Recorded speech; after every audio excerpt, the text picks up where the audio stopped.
靠近开湾国小边啊，这片爬远的空地，就是自来水公司过去的宿舍。对民国100年员工搬走以后，就一直空伫遐。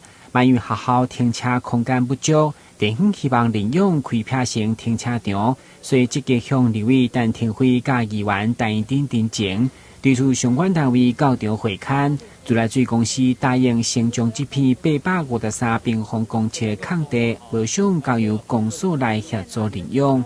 无做地上物就整地做停车场。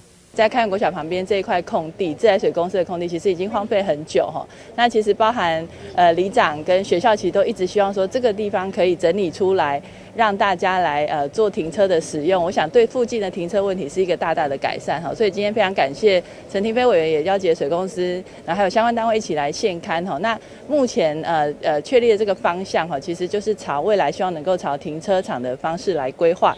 那也希望说包括学校啦、里啦、区公所能够协调出一个管理的机制跟方式。那期待未来这个地方很快可以成为附近民众停车的地方，然后也可以改善附近停车的问题。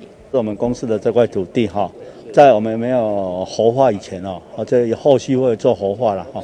那还没有正式活化以前的话，我们就让我们区公所来认养，好做这些学校的一些停车使用了哈，让学校的比如说学员的接送啊哈，或是老师要停车各方面哈，会比较方便，而也对你的这边的环境哈。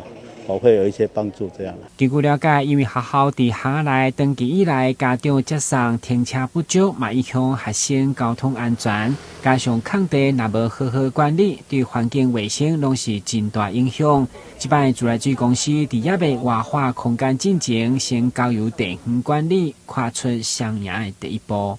第一新闻军及林根采访报道。